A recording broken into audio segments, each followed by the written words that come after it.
if your bank account isn't just, a collection of numbers, but the literal frozen extraction of your life's vitality? It's a heavy thought. It really is. Welcome to the deep dive.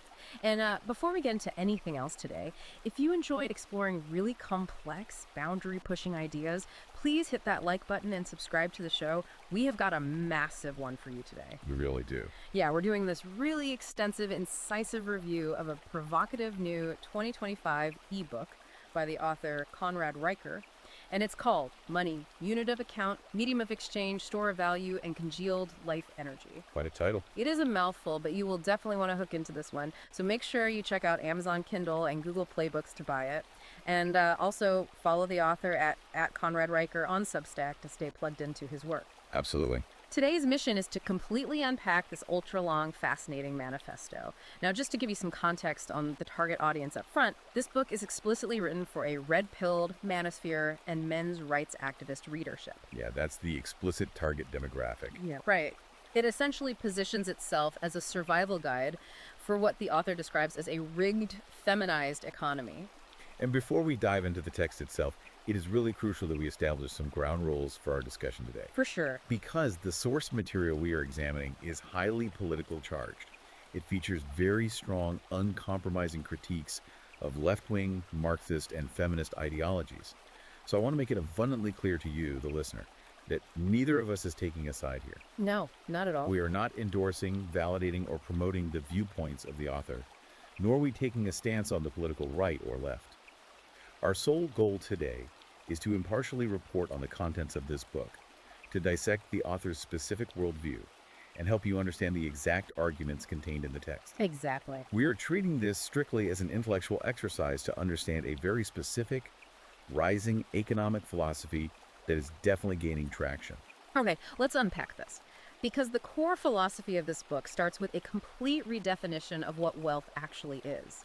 Riker's foundational concept is that money is not paper. Right. It's not digits on a screen. He refers to it as congealed life energy and the frozen sweat of your brow. It's a very visceral image. It is. Think of it this way. Treat your bank account not as a vault of cash, but as a battery. And that battery is storing the literal hours, the physical effort, and the vitality of your existence. The actual time you spent alive. Yes. So if you make $30 an hour and you buy a $6 cup of coffee, you didn't just spend $6. You spent 12 minutes of your finite, unrecoverable life energy on that latte. Which puts a whole new spin on a Starbucks run. It really does. So when you look at your savings, Riker argues, you are looking at the tangible verification that you exist and produce in a material universe. What's fascinating here is the historical and philosophical lineage of that exact idea. Riker doesn't just, pull this out of thin air. He directly connects this premise to John Locke's labor theory of property. Right, from the 17th century. Exactly. For a bit of background, Locke basically laid the groundwork for modern property rights. He famously argued that the earth is given to mankind in common, but when a man mixes his labor with the earth... Like farming or building. Yes. Say he puts his physical effort into clearing a forest or farming a field. That resulting property becomes his exclusive extension. He has poured his physical being into it, so it is quite literally a part of him. Wait, let me make sure I'm following his logic here. So if money is just a modern abstraction of that harvested field, he's saying that taking that money is the same as taking the labor itself. That is the exact leap the book makes.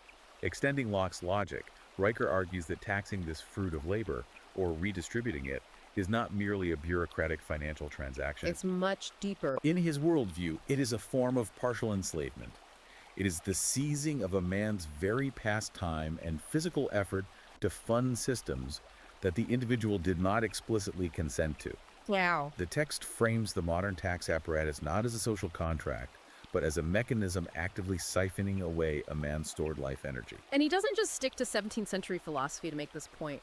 The book brings biology into the mix to back this up. Yeah, he leans heavily into the hard sciences here. He does. He cites research from neurobiologist Robert Sapolsky, specifically looking at testosterone and dopamine pathways in the male brain. The text uses this to explain why certain people build empires while others don't, leaning heavily on a biological concept called the winner effect. The winner effect is really a central biological pillar of his entire argument. In biology, this effect describes how an animal that has won a previous aggressive encounter is more likely to win future encounters. Because of the brain chemistry. Right, because the victory triggers a surge of testosterone and dopamine. It literally alters the brain structure to increase confidence and risk tolerance. Riker uses this data to argue that higher testosterone naturally increases a person's willingness to step into the unknown. Right. But more importantly for his economic theory, he argues it lowers what economists call time preference. Time preference. That's basically the adult version of the marshmallow test, right? The ability to delay gratification. In a nutshell, yes. A high time preference means you want the reward right now, immediate consumption. Give me the marshmallow now. Exactly. A low time preference means you are willing to suffer a little now, taking a risk, to build for a much larger reward in the future. To build a business or invest in the market, you must have a low time preference. You have to play the long game.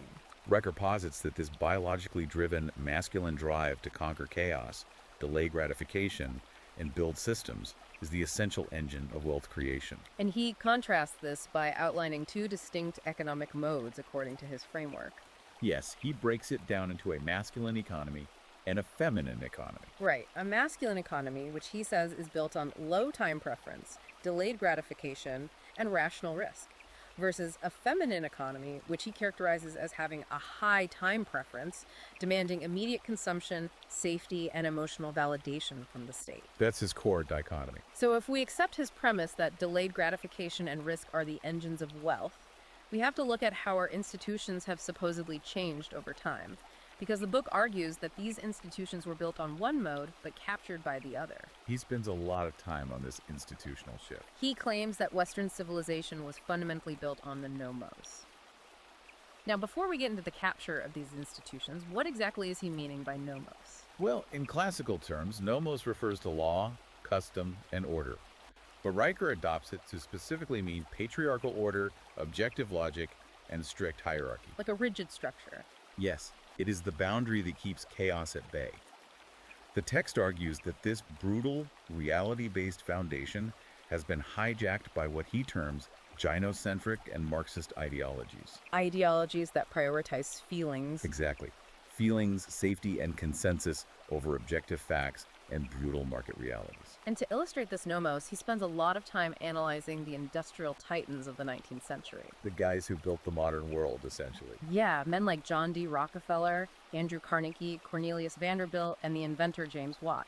Now, if you take a standard American history class, these guys are usually critiqued as robber barons who used monopolistic practices to crush competition. That's the standard academic view. But the book views them entirely differently. He calls them high temple priests of efficiency. How does he justify framing them as priests of efficiency rather than monopolists? Well, according to his worldview, these men utilized that masculine will to power to conquer the chaos of nature. Think about it.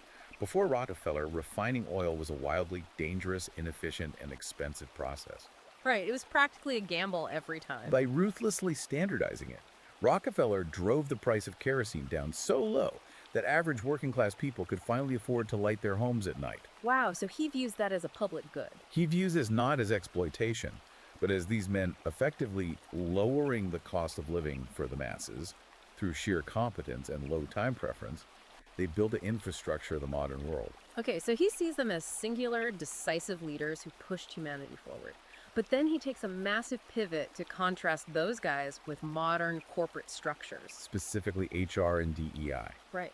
Human resources departments and diversity, equity, and inclusion initiatives. He uses a rather vivid phrase, describing modern corporate bureaucracy as a gynocentric silence. It's a very evocative term. The author argues that these modern bureaucratic structures function as a maze designed to punish excellence and flatten competence. By forcing consensus. Yes, in his view, forcing a hierarchical corporation to operate by consensus and prioritize emotional harm avoidance over raw productivity is a structural mutation. It's going against nature, in his eyes. He claims that when an institution accommodates the feelings of the incompetent rather than rewarding the harsh truths of the competent, it leads inevitably to stagnation and bankruptcy. And there is a really memorable analogy he uses to make this institutional shift perfectly clear to the reader. He compares it to the difference between fiat currency and gold. That's one of the strongest metaphors in the book. He describes gold as hard, immovable, and limited. Basically, masculine logic made manifest in the physical world. You can't print more of it just because you're feeling stressed. Gold doesn't care about your feelings. Exactly. Fiat currency, on the other hand, the paper money we use today, is soft, pliable, infinite, and subject to the emotional whims of central bankers. He actually calls the fiat system a matriarchal fantasy of endless resources. And this systemic critique naturally extends to his view of modern universities as well. The text asks, where does this ideological shift originate? Riker points straight to the academic echo chamber. He really goes after the universities. He argues that modern economists and sociologists rely on postmodernist frameworks to deliberately distort classical economics. Wait, before we go on, for those of us who didn't major in 20th century French philosophy, he specifically points the finger at thinkers like Jacques Derrida and Michel Foucault. Who are they, and what do they have to do with economics? It's a crucial connection for his argument. Foucault and Derrida were foundational figures in postmodernism. This is a school of thought that essentially argues that objective truth is an illusion, and everything is actually just a power structure. So nothing is real, it's just who has power. Right. If you apply that lens to economics, you stop looking at markets as natural forces and start looking at them as systems of oppression. Riker claims these academics use this framework to misrepresent Adam Smith's concept of the invisible hand. Adam Smith being the father of modern capitalism, right? The guy who said that individuals pursuing their own self-interest unintentionally benefit society as a whole. Correct.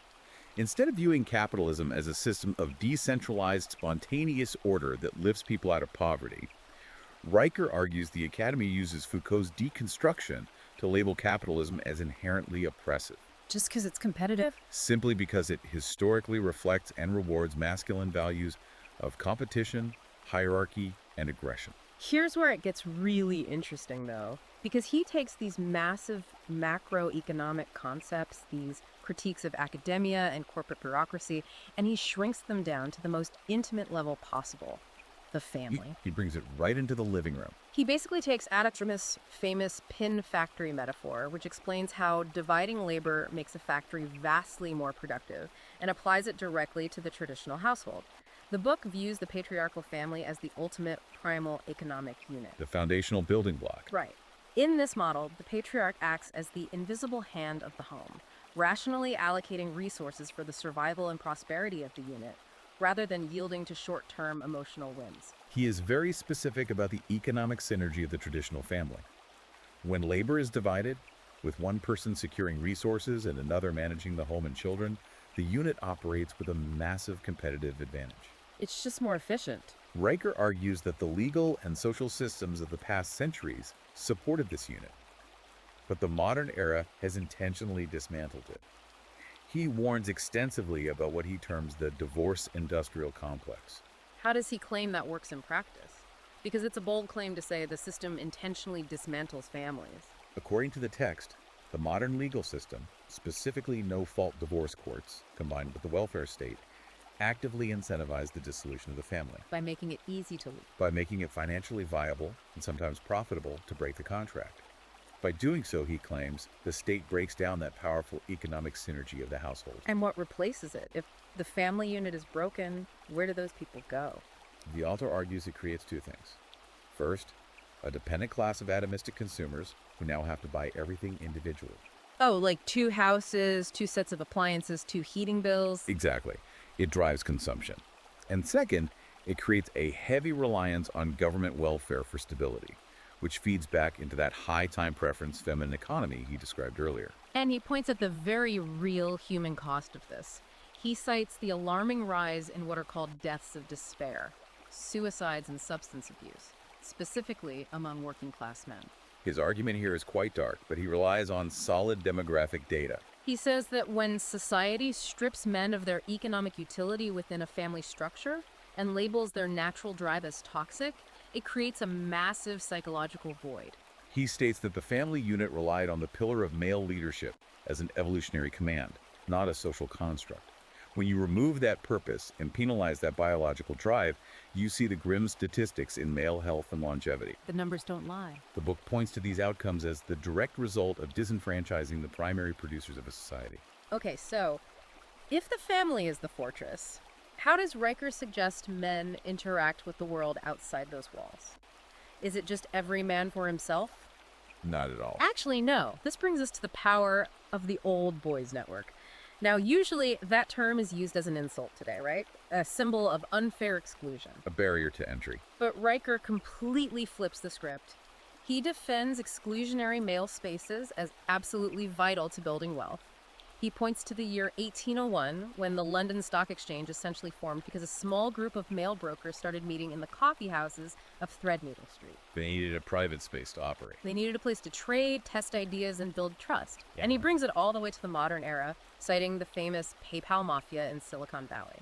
Right. The group of men including Elon Musk and Peter Thiel. Exactly. Who built PayPal and then went on to found Tesla, LinkedIn, and Palantir. To understand why he champions these spaces, we have to look at the evolutionary justification he provides in the text.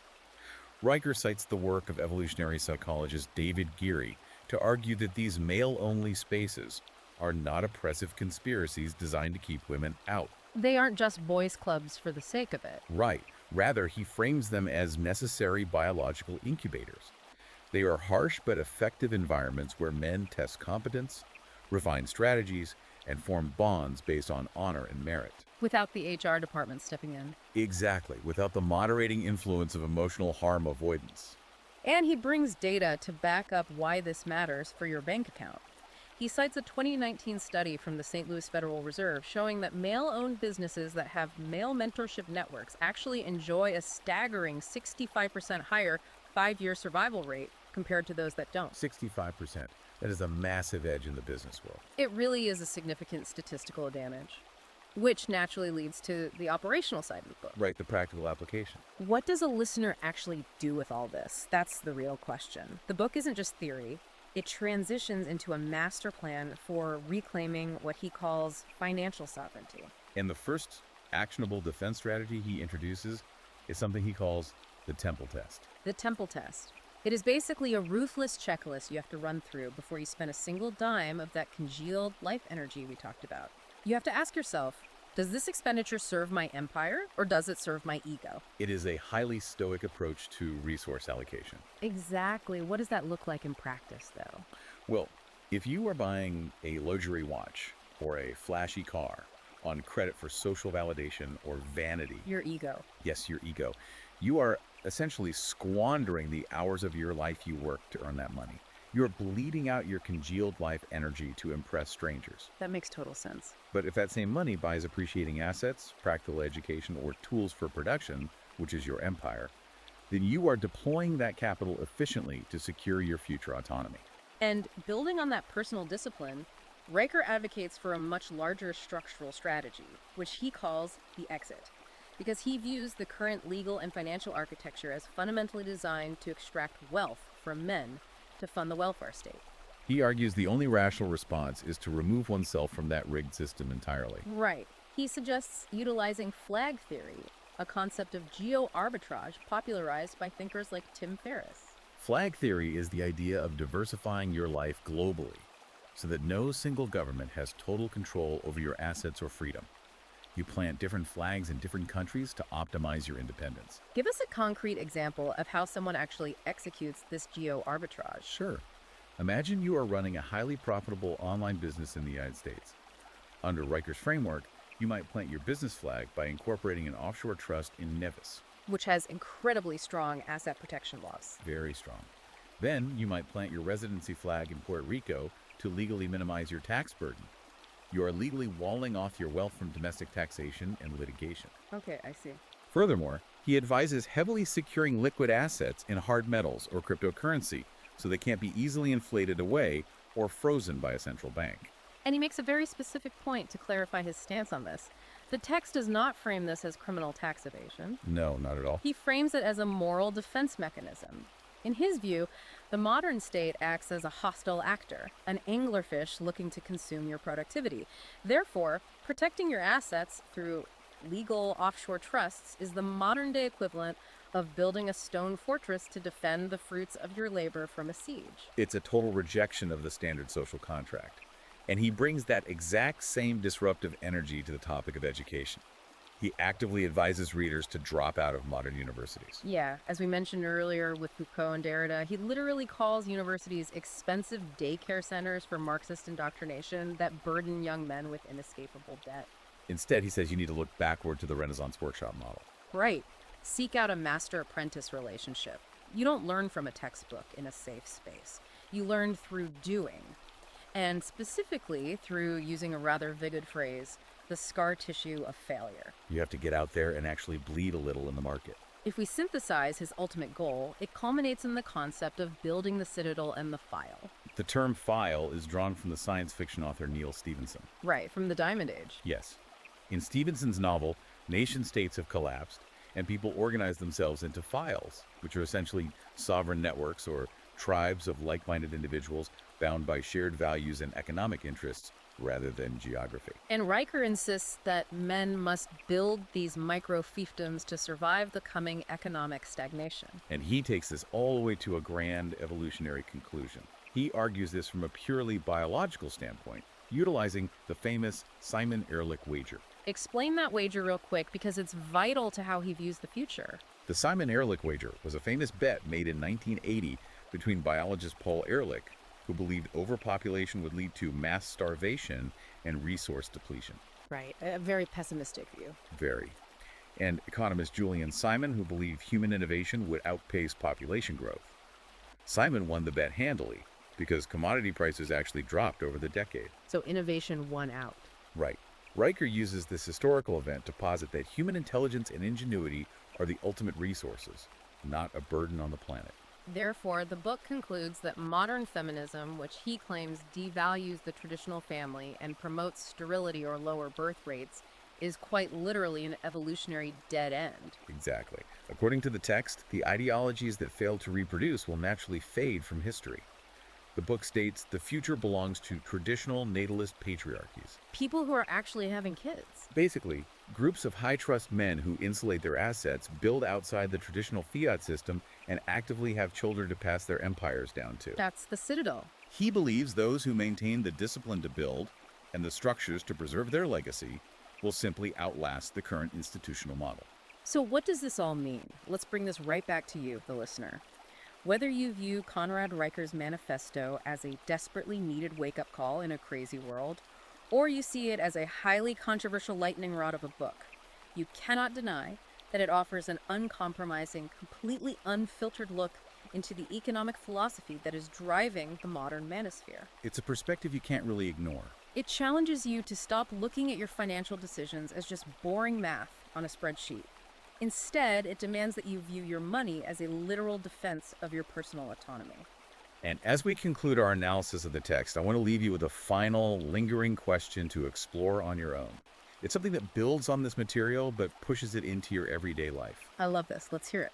If we truly adopt Riker's mindset, that our money is the crystallized, finite energy of our lifespan, how might that fundamentally alter the way we view our daily interactions with digital media, social approval, and the modern attention economy? Oh, that's good. If every dollar spent and every minute wasted scrolling is a piece of your life you can never get back, who is really profiting off of your time? That is a heavy question to chew on, and exactly why we do this show. Thank you so much for exploring this with us. It was a fascinating discussion. If this deep dive got you thinking, please like and subscribe to the show right now so you never miss a deep dive. And as promised, if you want to read the source material for yourself, check out Amazon Kindle and Google Play Books to buy Conrad Riker's ebook. It is a massive read. It really is. Yeah. Also, don't forget to follow @Conrad Riker on Substack to stay plugged into his specific brand of thought leadership. Until next time, keep questioning everything.